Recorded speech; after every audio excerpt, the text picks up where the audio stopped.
Isa naman magandang araw para matuto. Welcome back sa YouTube channel natin or sa Facebook. Kung sa Facebook mo ito pinapanood, ako po si Architect Ed.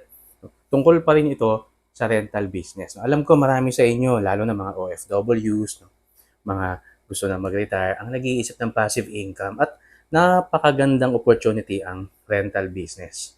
Kaya lang, maraming nagkakamali. Marami ang nasasayangan ng puhunan kasi iba na kasi ang dynamics ng rental business ngayon.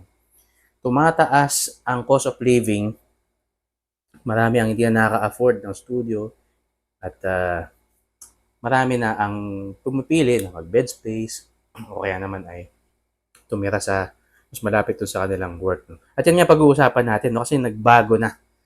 Since nung pandemic, nagbago na ang dynamics ng pagrenta ng mga tao.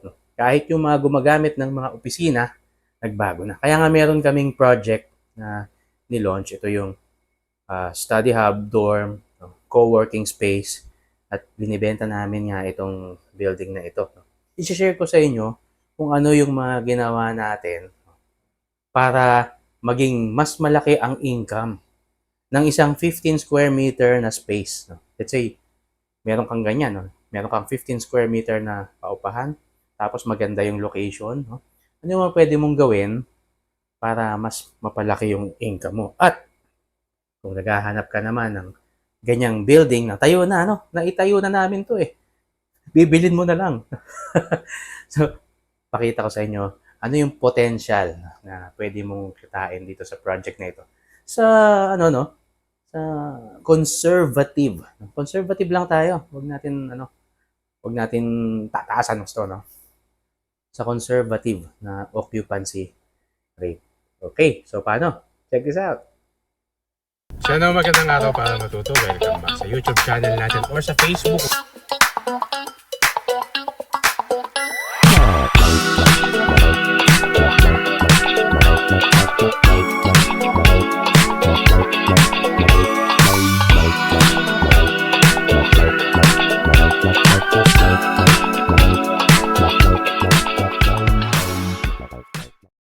Now, talking about yung aming ginagawang building, ang nature ng pag-rent dito ay ginawa namin siyang partly study hub na hourly, per hour ang rent ng isang space, ng isang lamesa.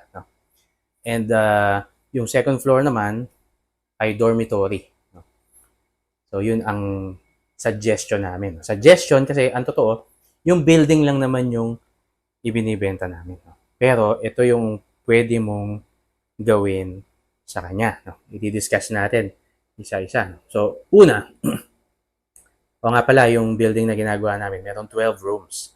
Na bawat room ay approximately 15 square meters to 16 square meters. Kasi medyo magkakaiba.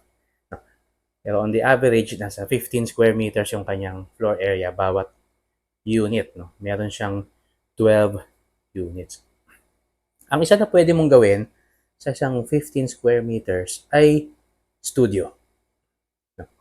So yung studio, halimbawa dito sa lugar na kung saan nakatayo yung building namin, which is San Jose del Monte, Bulacan, ang running rate niyan ay mga 3,000 pesos per month. Meron akong note dito, no?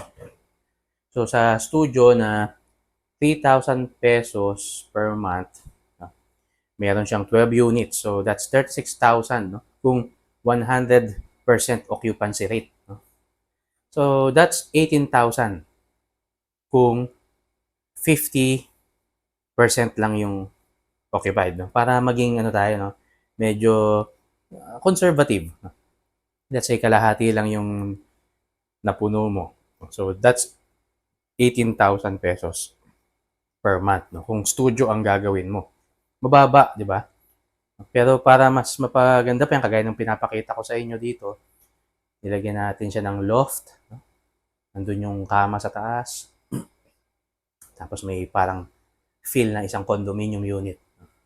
So kung ganyan ang gagawin mo, baka mababa naman yung 3,000. So pwede mong itaas na mga 6, 7, mga ganyan, 6, 7,000. Pero just the same, mababa pa rin yung kalalabasan na monthly rental mo. Ngayon, if we will use the same space, no? Yung 15 square meters na yun, same room. Pero ang gagawin natin ay ito, no? Gagawin natin siyang dormitory. Pag sinabing dormitory, ay iba't ibang tenant sa isang room. So, dormitory, ang tawag ng iba, bed spacer, no? Ang mga tenant niyan. Ang tawag naman ng iba dyan ay shared ano nga, no? Shared unit. So, dito, let's say meron kang dalawang double deck beds. So, 4 na tao yan. So, kung yung 4 na tao na yan, uupa siya. Let's say, ito, balik tayo sa note natin, no? Sa notes natin. Let's say, bawat isang tenant ay magbabayad ng 2,000 pesos para sa isang kama niya per month. So, that's 4 persons times 2,000 pesos sa 12 units, 96,000 pesos yan.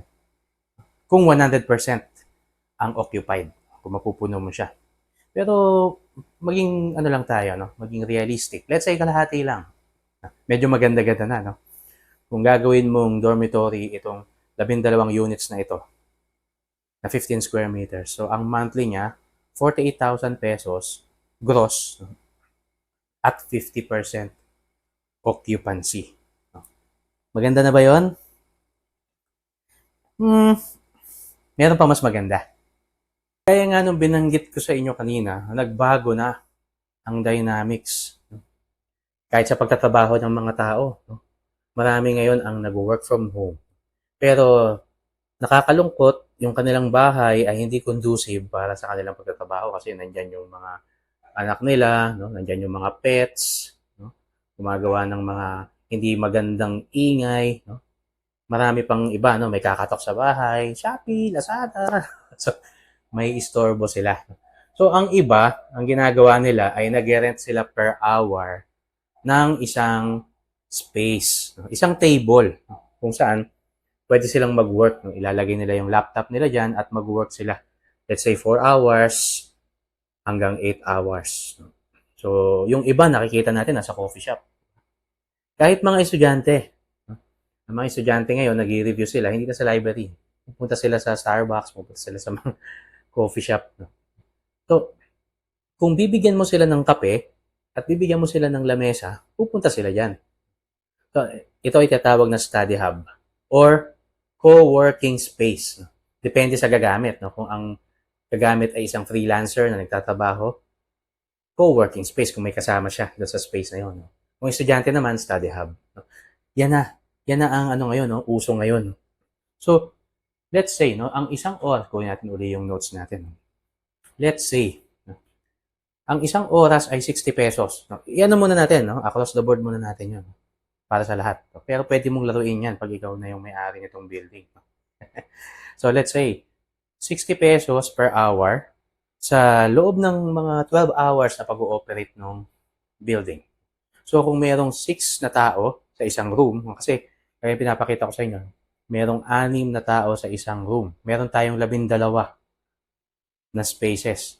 So, that's 6 persons times 12 rooms at 60 pesos per hour sa 12 oras. No? Sa isang 12 hours at 100% occupancy. No? Siyempre, medyo hindi naman natin masasabing imposible yun, pero napakagandang scenario. No? Pwede kang kumita ng 51,840 pesos sa isang 12 hours. Siyempre, napakaganda nun, no? Kasi sa isang buwan, ibig sabihin, 1.6 million, no? 1,607,040. Siyempre, 100% occupancy yun, no? Hindi naman yun mangyayari talaga. Pero let's say, 30% lang. 30% occupancy lang. No? Yun ay ibig sabihin niya, 482,000 pa rin. 482,112 pesos sa isang buwan. Ang kikitain mo sa ganyang setup. Yung 12 units na yan ay gagawin mong study hub. So ano pa rin, no? Parang tinatawanan ako ng mga nagko-comment no? Parang yung ganyan din yung na-experience ng mga ng mga Sino ba yun? Yung Wright brothers. Sabi nila, palilipa rin namin yung bakal. Kahit yung media, binash sila eh. Noong time na yun, no? May dyaryo noon eh. Kasi sinabi, mga baliw sila. Pero saan ba tayo sumasakay ngayon? Pag pupunta tayo sa ibang lugar. Sa aeroplano, di ba? Pinagtatawanan nila yun, di ba? So may mga nagko-comment niyan, binubura ko lang. Sabi nila eh, hindi ano yan, too good to be true yan. Let's say, meron kang mapapapunta doon na 25 na estudyante. Estudyante lang ha, estudyante lang tayo ha. Na 25 na estudyante sa isang araw, nagagamit sila ng study hub ng 2 hours each. Medyo okay yun, no? 25 na estudyante, madaling papasukin yun. Lalo na dun sa lugar na yun. Alam na alam ko yung lugar na yun kasi tagad yan nga ako eh. So, kung 2 hours ang 25 na estudyante at magbabayad sila ng 60 pesos sa bawat oras, that's 3,000 pesos per day. Kikitain mo. At ang gross mo per month ay 93,000 pesos. Ikaw bahala, no? Pero masyadong madali papasukin ang 25 na estudyante para magbayad ng 60 pesos at 2 hours each. Kung ikukumpara mo, papupuntahin mo sila sa Starbucks. Of course, gross yan, no? Siyempre, may expenses ka. Pero mas maganda pa rin siya kaysa kung gagawin mo siyang studio. No? So, may depende na sa gimmick no, na gagawin mo, no? Pwede mo silang bigyan ng free coffee, free juice, free snacks. Maliit lang naman yon, no? Kung ang papasok sa'yo na tao, mga magko-co-working space, mga freelancers at mga estudyante, ay mga 100 above ang bilang nila. At hindi lang sila gagamit ng 2 hours. Let's say, gagamit sila ng, on the average, ay 3 hours. So, mas malaki pa doon yung kikitain. Ngayon, pinost ko na ito no, sa YouTube at saka sa Facebook ko. Baka iba sa inyo hindi pa rin pinapansin. No? Kasi ito nga yung explanation na yun. So, kung gusto mong makita itong ginagawa namin, itong building na ito, kasi pwede mo siyang bilhin as is where is. Sa ngayon, ang rate ng completion niya 80% na. Nakatayo na yung building, i-finish na lang. Pwede mo siya sa aming bilhin sa ganung rate, sa ganung status as is where is. Ikaw na magtapos. Pwede rin naman kami ang tatapos. Pwede rin naman na kami ang gagawa. Pati, pwede rin kami ang mag-manage kung gusto mo. Pag-uusapan lang natin yan. Kaya kahit nasa abroad ka, pwede to. Mag-email ka lang at mag-usap tayo. Okay, so maraming salamat po. At hanggang sa muli, sana nakapag-share ako ng isang valuable na idea sa mga nangangarap magkaroon ng magandang passive income. Ingat po tayong lahat hanggang sa muli. Ako po si Architect Ed. Bye!